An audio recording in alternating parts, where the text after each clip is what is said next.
The earliest panoramic photographs of the 1840s and the 1850s reveal massive, perfectly constructed stone metropolises that are completely empty of adult populations. Within a single generation, a massive, statistically impossible population boom occurs, flooded by millions of undocumented children. Mainstream history blames wars and vague plagues, but alternative researchers point to a far more industrial explanation: the surviving biological foundries of the Tartarian Empire. A forensic audit of mid-19th century panoramic city plates begins with the evidence left by the plates themselves. Daguerreotype exposures from 1840 to 1855, using copper-silver alloy substrates manufactured by Edward White and his contemporaries, required exposure times between 10 and 30 seconds. Under normal urban conditions, even a single plate should register blurred silhouettes, pedestrians, carts, or animals crossing the field of view. Yet across dozens of authenticated images from Paris, Philadelphia, and New York, grid-based density analysis reveals zero occupancy in public squares, thoroughfares, and building entrances. Photogrammetric reconstructions, using measured focal lengths and original plate dimensions, confirm camera positions with documented sightlines extending hundreds of meters. Each reconstructed grid, subdivided into 1-meter cells, displays a total absence of transient or static figures. The absence persists even in regions of the image least susceptible to motion blur, such as shaded alcoves or building thresholds. Multispectral scans and reflectance transformation imaging detect no evidence of post-exposure, retouching, or chemical masking. Surface mapping highlights only routine plate polishing, with no pattern of selective erasure. The statistical probability of complete human absence, given the expected foot traffic of these metropolises, exceeds the threshold for photographic artifact. The result is a documentary vacuum: empty grids recorded by expensive, labor-intensive processes, financed by urban development syndicates and scientific societies, with no documented intent to erase population traces. The technical findings eliminate exposure time and retouching as explanations, and drive the investigation toward the need for large-scale physical containment. The architectural question becomes inescapable. What structures, hidden within these stone cities, could account for the missing populace? Buried in the administrative records of the 1880s, a single memorandum surfaces. A directive from the Census Office, dated 1885, instructs field supervisors to apply a 5% addition to all enumeration districts with less than 80% reported coverage. The language is precise, stripped of context, and signed by no prominent official, just the initials of a deputy statistician. The bulletin, filed as Circular 17B, frames the adjustment as a necessary correction for enumerator fatigue and logistical shortfall. No rationale is given for the threshold, and no mechanism for independent verification is outlined. The result is a silent, bureaucratic inflation of the national headcount. In the official population tables, the adjustment is never footnoted. Instead, the 1880 census records a jump from 38.5 million in 1870 to over 50 million, a 30% increase that far exceeds the natural growth curve of births, deaths, and immigration recorded in adjacent decades. The smoothing directive is referenced only in internal bulletins, not in the public-facing census summaries. No enumerator logs or household lists survive to cross-check the phantom addition. The policy is executed by faceless clerks, their work invisible except for the statistical anomaly it leaves behind. This unexplained surge, embedded in the national ledger, forces a new line of inquiry. If the numbers cannot be justified by organic demographic change, what physical infrastructure could have absorbed and processed such a population influx? The paperwork's silence on method or origin compels a shift from numeric analysis to the search for architectural evidence. structures capable of housing, sustaining, and perhaps manufacturing the missing millions. Beneath the stone foundations of 19th century asylums, the geometry of containment reveals itself in dimensions that defy conventional institutional needs. Sanborn fire insurance overlays and HABS measured drawings expose a pattern, corridors extending 150 feet in a single run, intersecting at right angles to form a grid of vaults and cisterns. In the Trans-Allegheny complex, archival records describe a 12,000-gallon stone cistern situated directly beneath the main service wing, its volume calculated for industrial-scale water management, far exceeding the daily requirements of staff and patients. The Buffalo State Hospital's administration building anchors a basement network mapped at over 20,000 square feet, with individual chambers measuring 40 by 60 feet, their arched ceilings reinforced by iron tie rods and copper piping. These spaces are not isolated anomalies. At Danvers, 3-tiered basements run the length of the central block, each level supported by a series of barrel vaults, the lowest containing a brick-lined tank with a capacity of 10,000 gallons. The orientation and repetition of these vaults, confirmed by overlaying HABS blueprints with contemporary GIS data, suggest a design driven by throughput and isolation, qualities essential for any process requiring environmental control and biological separation. The presence of copper conduits and thick quartz aggregate in the substructure, while officially attributed to sanitary engineering, aligns with the requirements for electrical grounding and vibratory resonance. The measured air volume and water capacity of these chambers, when modeled against known hydrotherapeutic and heating needs, consistently exceed practical medical use by a factor of 2 or more. This surplus volume, distributed across multiple institutions, forms a hidden infrastructure capable of supporting mass incubation or accelerated growth processes on a scale congruent with the demographic anomalies recorded in the late 19th century. The spatial logic encoded in these monumental basements, vaulted, sealed, and electrically networked, lays the foundation for understanding their potential as resonance chambers, the next layer in the architecture of artificial population manufacture. Procurement ledgers from the Buffalo State Hospital, spanning 1875 to 1895, reveal a pattern of purchases that, on the surface, match the requirements of a large institutional complex. The entries, recorded in the hand of anonymous purchasing clerks, list granite, limestone, and brick in bulk. But it is the copper line items that stand out. On June 7, 1883, a single order for 1,200 pounds of copper pipe is logged, tagged for the central heating plant. No corresponding entry for quartz, silica sand, or any other exotic aggregate appears in the same volume. The copper is delivered in rolled stock, with diameters ranging from 1 to 2 inches, and is signed off by a contractor identified only by initials. Subsequent invoices reference additional fittings and solder, but quantities remain within the range consistent with standard water and steam distribution, not with the fabrication of industrial vats or resonance chambers. The absence of quartz procurement, despite later claims of quartz-infused masonry, is conspicuous. Not a single invoice lists quartz as a raw material, nor do the contractor accounts mention specialized suppliers for piezoelectric stone. All payments are routed through the hospital's general fund, with no earmarked disbursements for advanced electrical or acoustic equipment. Copper, when it appears, is always coded to heating, plumbing, or roof flashing. The ledgers do not record any bulk orders for copper sheets or tanks, nor any deliveries to sub-basement levels. A single excerpt preserved in the Erie County Archives details a routine transaction.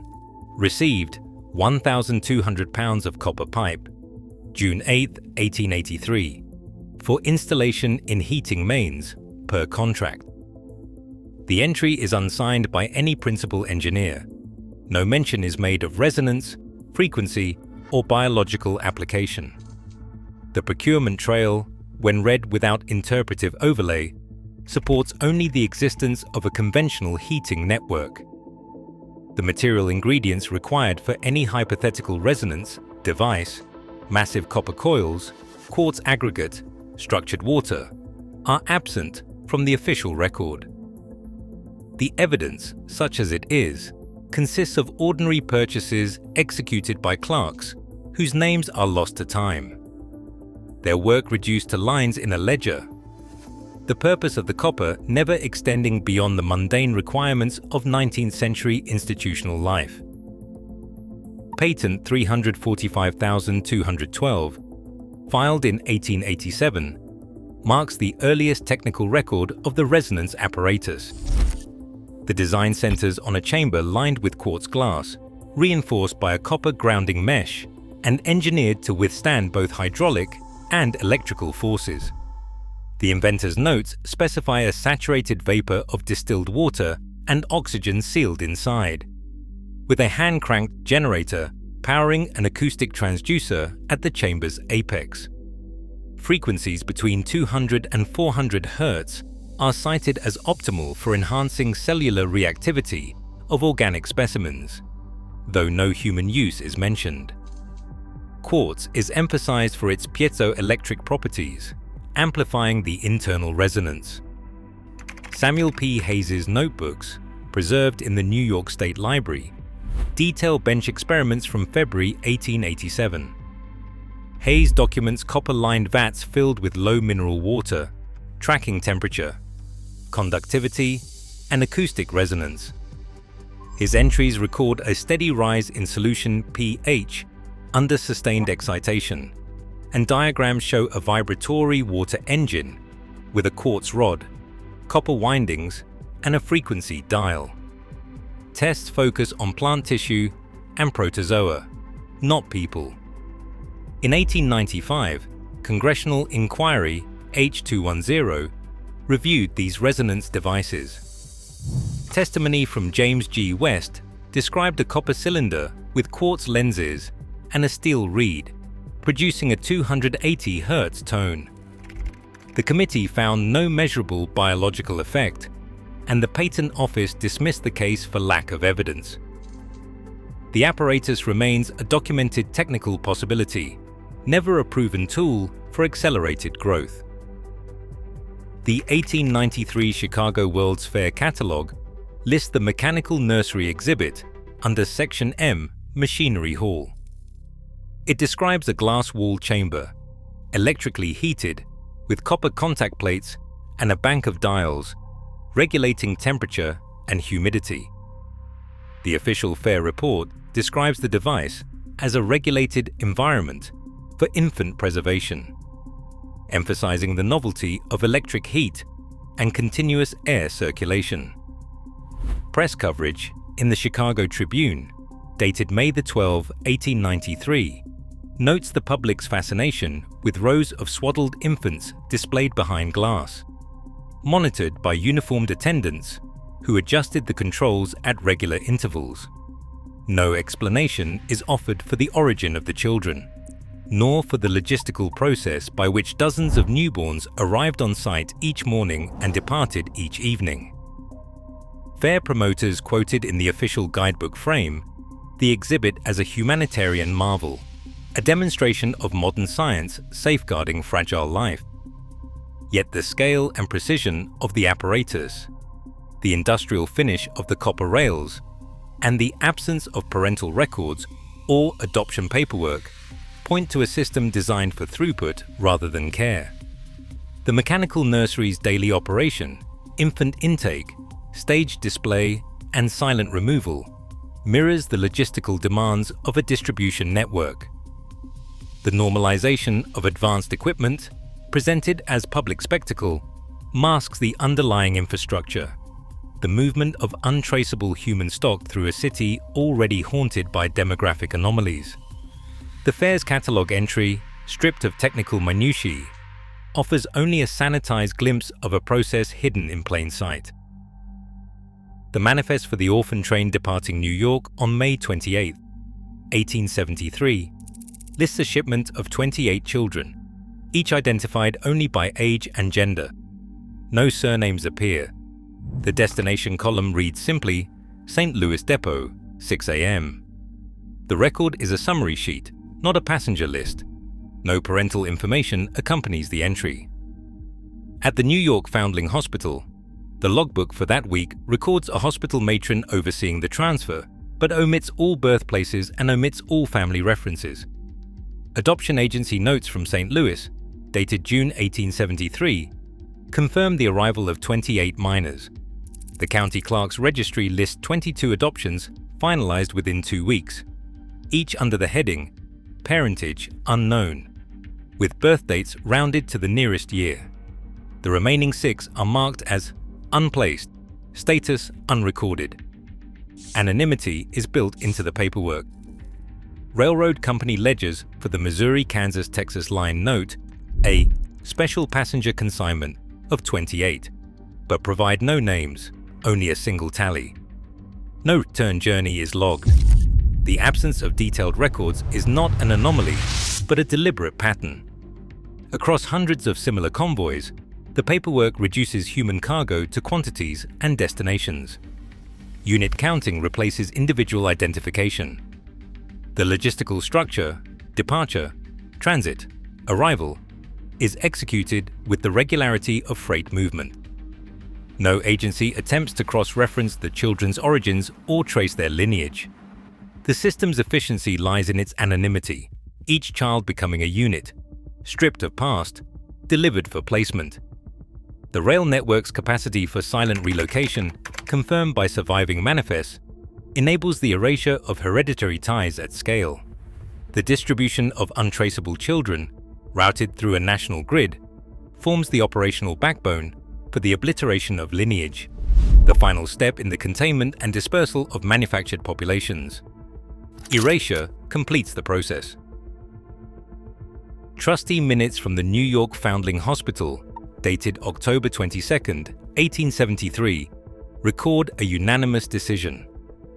All adoption records were to be sealed upon placement, with only approximate birth years and no parental names entered into the official log.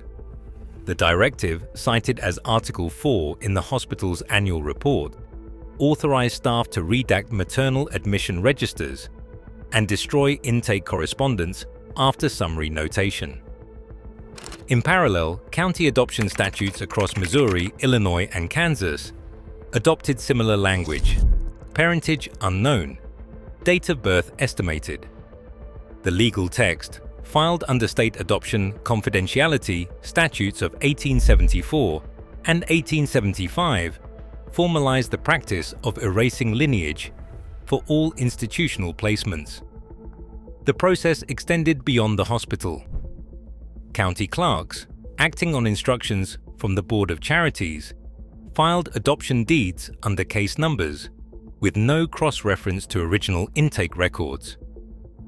No statutory provision existed for unsealing files, and in most counties, the physical ledgers were stored in restricted access vaults. Trustee correspondence reveals internal debate over the risk of future claims on property or inheritance, resolved by blanket confidentiality to prevent any retroactive assertion of bloodline rights.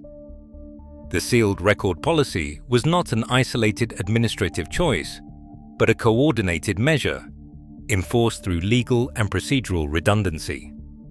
Adoption agencies, hospital boards, and county registrars each implemented overlapping restrictions, ensuring that no single office retained the means to reconstruct a child's origin. The outcome was a systematic severance of genealogical trace, encoded in law and bureaucracy. For the children distributed through the orphan train network, the effect was total. Ancestry became a matter of speculation, and the possibility of tracing descent was eliminated by institutional design. Demolition and salvage records from the mid-20th century provide the final accounting of Tartarian infrastructure. Erie County's 1935 salvage auction log lists a single lot: 300 pounds of 2-inch copper pipe pulled from the sub-basement of the former Buffalo State Hospital. The entry is terse, specifying only the pipe's diameter and weight, with no mention of tanks, coils, or exotic alloys. Insurance files from the same period note no claims for lost quartz, specialized ceramics, or piezoelectric materials, only routine reimbursement for standard plumbing and heating equipment. The absence of high-value salvage in an era when copper and rare minerals commanded premium prices stands in marked contrast to the scale of the original procurement ledgers.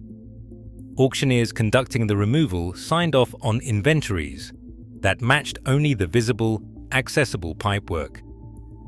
No records survive of any sealed chambers, hidden conduits, or non-standard fittings being extracted or documented.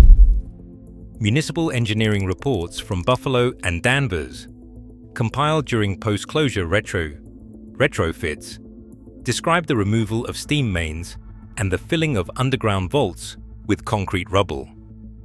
In each case, the language is administrative: quantities of scrap, cubic yards of fill, hours billed, without reference to any anomalous apparatus.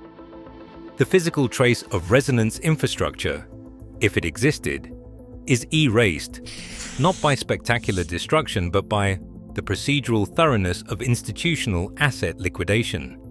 Salvage lots are reduced to commodity copper, their provenance recorded in auction receipts rather than technical blueprints. The architectural voids, vaults, cisterns, and sealed basements are rendered inert, their function overwritten by the language of decommissioning. The evidence of a technological cover-up is not found in missing machines, but in the methodical disappearance of every infrastructural clue that might have survived the transition from biological foundry to ordinary ruin. Today, every architectural remnant is subject to erasure or reinvention, while official archives remain silent on the engineered origins of modern populations.